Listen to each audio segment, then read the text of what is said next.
বিহারে বিভিন্ন চুক্তিভিত্তিক শিক্ষক রয়েছে। বিভিন্ন ক্ষেত্রে অস্থায়ী শিক্ষক, চুক্তিভিত্তিক শিক্ষক রয়েছে বিহারে। এবং বিহারের এই যে অস্থায়ী এবং চুক্তিভিত্তিক যে শিক্ষকরা রয়েছে তারা কিন্তু দীর্ঘদিন ধরে আন্দোলন করছিলেন। তারা স্থায়ী হওয়ার দাবিতে আন্দোলন করছিলেন। দীর্ঘ আন্দোলনের ফলে কিন্তু সাফল্য মিলতে চলেছে এবার।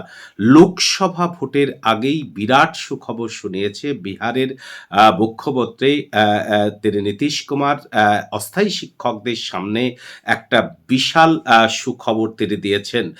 তিনি বলেছেন যে বিহারে এই যে প্রায় সাড়ে ৪ লক্ষ মানে ৩.৫ লক্ষর অধিক যে অস্থায়ী শিক্ষক বিভিন্ন ক্ষেত্রে রয়েছে, চুক্তিভিত্তিক শিক্ষক যে বিভিন্ন ক্ষেত্রে রয়েছে, তাদেরকে কিন্তু এবার সরকারি কর্মীর তকমা দেবে বিহার সরকার।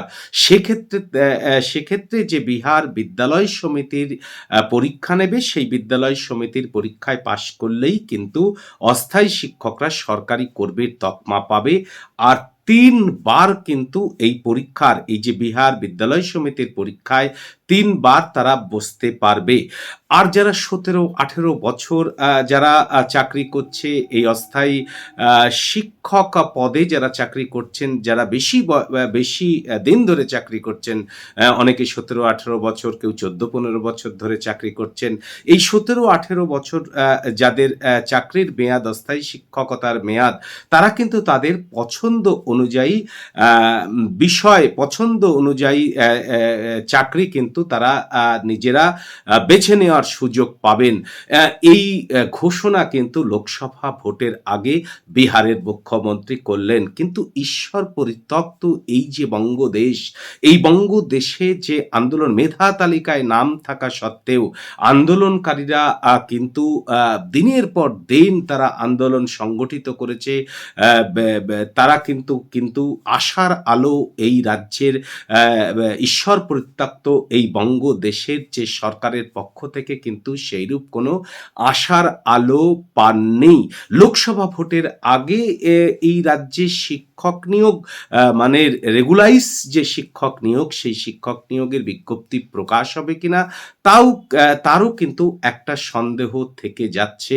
এই নিয়েই হচ্ছে আজকের ভিডিওটি, যে এই যে গত বুধবার হচ্ছে এই রাজ্যের যে মন্ত্রিসভা বৈঠক সংগঠিত হলো, সেই মন্ত্রিসভার বৈঠকে কিন্তু কতগুলো গুরুত্বপূর্ণ সিদ্ধান্ত নিয়েছে। সেই গুরুত্বপূর্ণ সিদ্ধান্তের ক্ষেত্রে কিন্তু শিক্ষক নিয়োগের কিন্তু আলোচনা হয়নি। তাহলে কি লোকসভা ভোটের আগে এই রাজ্যে শিক্ষক নিয়োগ হবে না? এই একটা প্রশ্ন কিন্তু দেখা দিচ্ছে। কিছু পদে কর্মী নিয়োগের সিদ্ধান্ত নিয়েছে এই রাজ্যের মন্ত্রিসভা। যেমন প্রায় ১,৫০০ মতো হচ্ছে নতুন রিক্রুটমেন্ট হবে। সেই ১,৫০০ রিক্রুটমেন্ট হবে হচ্ছে দমকল বাহিনীর যে ফায়ার অপারেটর আছে, সেই ফায়ার অপারেটরে ১,০০০ মতো নিয়োগ হবে। আর ভূমি সংস্কার দপ্তরে কিন্তু ডেটা এন্ট্রি অপারেটর, সেই ডেটা এন্ট্রি অপারেটর কিন্তু নিয়োগ হবে। বেশ কিছু ডেটা এন্ট্রি অপারেটর নিয়োগ হবে। তাহলে দমকল যে দপ্তর, সেই দপ্তরের ফায়ার অপারেটরে কিছু নিয়োগ হবে। আর ৪২৭ জন মতো নিয়োগ হবে ভূমি সংস্কার দপ্তরের ডেটা এন্ট্রি পদে। কলকাতা মিউনিসিপ্যাল কর্পোরেশনের সৎকার কর্মী ডোম এই নামটারও পরিবর্তন করবার সিদ্ধান্ত এদিনের মন্ত্রিসভার বৈঠকে হয়েছে। তাদের ডোমের পরিবর্তে কিন্তু সৎকার কর্মী নতুন নামকরণ হয়েছে। এই সৎকার কর্মী নিয়োগ হবে হচ্ছে প্রায় হচ্ছে ১০ জন মতো সৎকার কর্মী নিয়োগ হবে। আর উত্তরবঙ্গের যে মেডিকেল কলেজ, সেই মেডিকেল কলেজের জন্য ২৬টি নতুন পদ কিন্তু সৃষ্টি হয়েছে।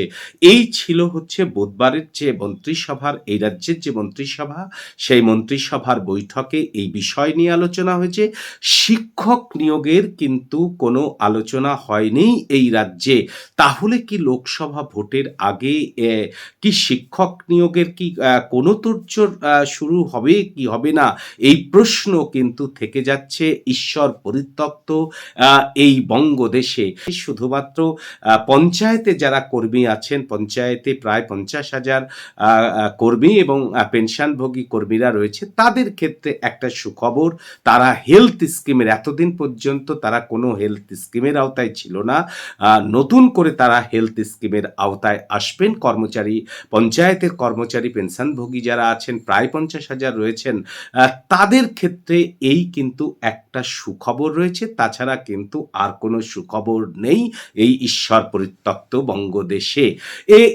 এছাড়াও কিন্তু আরেকটি গুরুত্বপূর্ণ আ উম আ ব্যা যে বিষয় এসছে শিক্ষা ক্ষেত্রে একটি গুরুত্বপূর্ণ এসছে, সেটি নিয়ে আপনাদের সামনে আলোকপাত করব।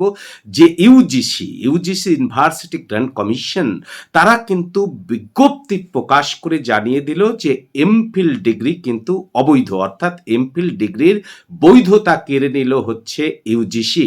এতদিন পর্যন্ত কিন্তু পিএইচডির পরেই কিন্তু দ্বিতীয় সর্বোচ্চ ডিগ্রি ছিল এমফিল।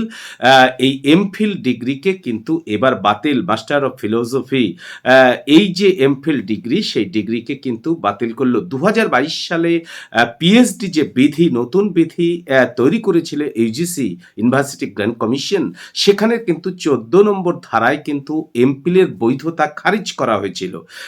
মানে যে ২০২২ সালের যে পিএইচডির যে নতুন বিধি তৈরি হয়েছিল তার ১৪ নম্বর ধারাতে এমফিলের বৈধতা খারিজ হয়েছিল এবং ২০২০ সালে যে জাতীয় শিক্ষা নীতি প্রকাশ হয়েছে, সেই জাতীয় শিক্ষা নীতির মধ্যেই কিন্তু এমফিলের যে বৈধতা, এমফিলকে বাতিল করে দেওয়ার যে কথা, বন্ধ করে দেওয়ার কথা কিন্তু স্পষ্ট দেওয়া ছিল। এ রাজ্যের প্রায় ৫০টি প্রতিষ্ঠান, সরকারি বেসরকারি মিলে উচ্চশিক্ষা প্রতিষ্ঠান বিভিন্ন ক্ষেত্রে রয়েছে, সেখানে এমফিল কিন্তু করানো হয়।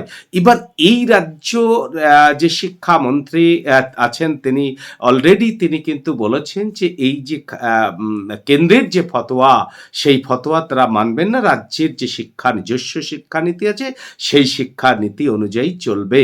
কিন্তু প্রশ্ন হচ্ছে যে এই উচ্চশিক্ষা ইউজিসি নিয়ন্ত্রিত, তারা যদি এমফিলকে বৈধতা না দেয়, রাজ্য যদি জোর করে এমফিল করাতে চায়, তাহলে কিন্তু সেই এমফিলের ডিগ্রির বৈধতা, এমফিলের ডিগ্রির যে বৈধতা কি অন্য রাজ্যে বা অন্য কোনো জায়গায় গ্রান্ট হবে কিনা, সেক্ষেত্রে কিন্তু একটা প্রশ্ন, একটা সংশয় থাকবেই। ফলে রাজ্যকে কিন্তু বিশেষজ্ঞদের পরামর্শ নিতে হবে। আজকের গুরুত্বপূর্ণ ভিডিওতে এই বিভিন্ন বিষয় নিয়ে আপনাদের সামনে তুলে ধরলাম, কিন্তু আমাদের বঙ্গদেশে শিক্ষক নিয়োগের তেমন কোনো আশার খবর আপনাদের দিতে পারলাম না।